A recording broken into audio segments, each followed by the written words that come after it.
Hi friends, good morning. இப்போ காத்தால இட்லிக்கு வந்து கருப்பு கவுனி இட்லி நேற்று அரைச்சி காட்டினேன், ஊற வச்சிருந்தேன்ல. அதுக்கு வந்து கொத்தமல்லி தொக்கு பண்ண போகிறேன்.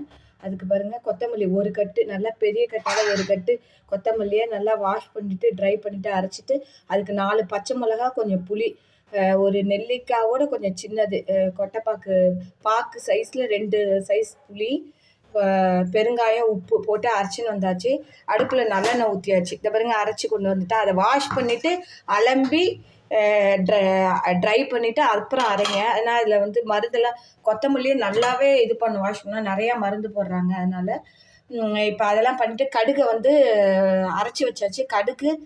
கடுகை தாளித்து கொட்டி நல்லெண்ணெயில் தான் பண்ணோம், அப்போ தான் வாசனையாக இருக்கும். நல்லெண்ணெயை ஊற்றி கடுகு தாளித்து கொட்டிட்டு இதை போட்டு சுருளில் வதக்க வேண்டியதான். உங்களுக்கு கடுகு போட்டோன்னே காட்டுறேன். இந்த பாருங்கள், கடுகு போட்டாச்சு.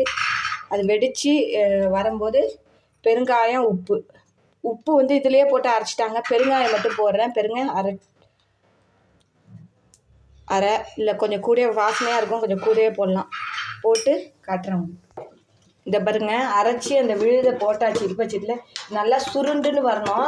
அப்புறம் இந்த ஒரு கட்டு கொத்தமல்லிக்கு 4 மிளகா சொன்னீங்களே, உங்களுக்கு காரம் வேண்டுற அளவுக்கு போடுங்க. நான் 4 தான், அதுக்கு மேலே காரம் எங்களுக்கு ஆகாது. உங்களுக்கு வேணால் 5-6 மிளகா போடலாம். ஏன்னா கொத்தமல்லியே சப்புன்னு இருக்கிறதுனால கொஞ்சம் மிளகா நல்லா போட்டால் தூக்கலாக இட்லிக்கு நல்லாயிருக்கும். மோர் சாத்துக்கும் தொட்டுன்னு சாப்பிட்லாம். இப்போ சீசன் வேறு, கொத்தமல்லி நல்லா கிடைக்கிறது. நீங்களும் இது மாதிரி அரைச்சி பண்ணி பாருங்கள். இட்லி தோசைக்கு நல்லாயிருக்கும், மோர் சாதத்துக்கு நல்லாயிருக்கும். நான் பண்ணிவிட்டு உங்களுக்கு இது நல்லா சுருண்டு வந்தோன்னே காட்டுறேன் உங்களுக்கு. பாருங்க, நல்லா வந்து சுருண்டுன்னு வந்துடுது. எண்ணெயெல்லாம் நல்லா அப்சர்வ் பண்ணிடுது. இப்போ திரும்பி இன்னும் கொஞ்சம் எண்ணெய் ஊற்றணும்.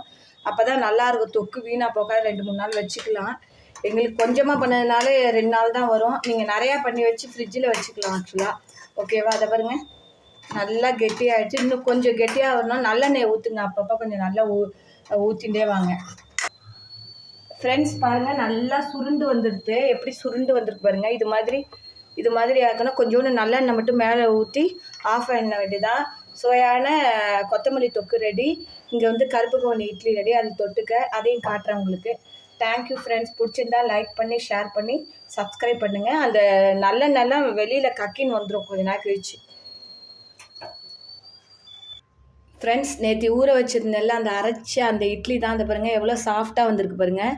இந்த பாருங்கள், நீங்களும் இது மாதிரி பண்ணி பாருங்கள். கருப்பு கவுனி இட்லி நான் சொன்ன அளவு வச்சு 1 டம்ளர் வேணாலும் போடலாம், இல்லைன்னா 5 டம்ளர் ஃபுல்லும் கருப்பு கவுனியே போடுங்க. சுவையான கருப்பு கவுனி இட்லி ரெடி. Thank you friends.